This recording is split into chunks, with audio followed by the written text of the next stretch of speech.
The British Prime Minister Theresa May will become the first foreign leader to hold talks with the new US President this Friday at the White House. Donald Trump is believed to be keen on sealing a major free trade deal with Britain, which would slash tariffs and make it easier for hundreds of thousands of workers to move between the two countries. At least that's the hope.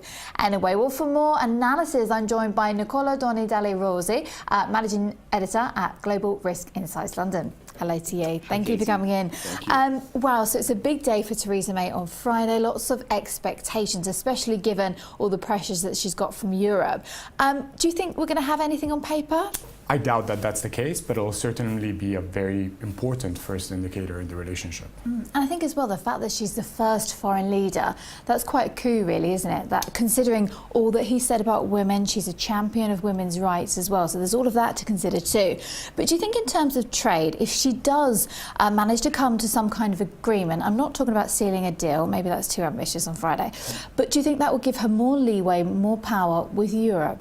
Absolutely. I think it has the potential to give her some leverage, which she desperately needs going into post-Article 50 negotiations with the EU. At the same time, she needs to walk a fine line because theoretically there are still a series of limitations in place as to the extent to which the UK can negotiate bilateral deals outside of the EU bloc, so long as it is a EU member.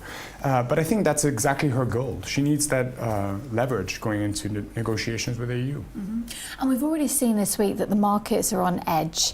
They're on edge for a lot of reasons, but one of them is to do with what's going to be conjured up with Trump. Do you think that we'll get some kind of euphoria if we do get a little slice of a clue of an agreement? I think so. I think it has the potential on the UK front to benefit special sectors or specific sectors that would benefit from facilitated export channels to the US. There has been talk of the abolishment of some tariff barriers and so forth. At the same time, what Trump is doing on the NAFTA front, trying to renegotiate that with Nieto and with Trudeau, trying to protect certain pockets of blue-collar workers, especially in the US, who haven't quite fared so well over the past 8 years, that'll also, I think, have a strong impact on the market. While a potential UK trade deal, I think, would be more focused on financial services, labor flow between the two countries, and export, abolishing those tariff barriers for key sectors on both sides. And what sectors, though, do you think could do very well out of UK-US trade?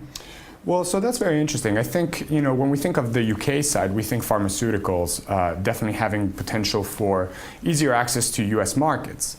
At the same time, there's quite a pharmaceutical industry in the US as well. So flooding or at least having more US goods on the UK market can result in increased competition to the home players. However, we might see prices go down. Another sector that I can think of is aviation. Of course, companies like Rolls-Royce are very interested in what could come out of this. But I think this would be mostly on the commercial side, given the the defense side is technically still faces protectionist challenges, national security challenges. Every country wants to kind of keep those capabilities for themselves. So we'll have to see how that can do. But there is a potential for certain sectors, for sure. I think as well, we've got to go into this with a bit of realism as well, because he's already said very clearly, American jobs for American people, it's all about America comes first. So he's not going to do Britain any favours. I think that's the fact. That's a good point, I think. At the same time, I think he's more concerned about the lower wage jobs. So I think that his priority, electorally speaking, is to bring some of those jobs back. Many of these jobs have actually left the US because of technological advances and mechanization.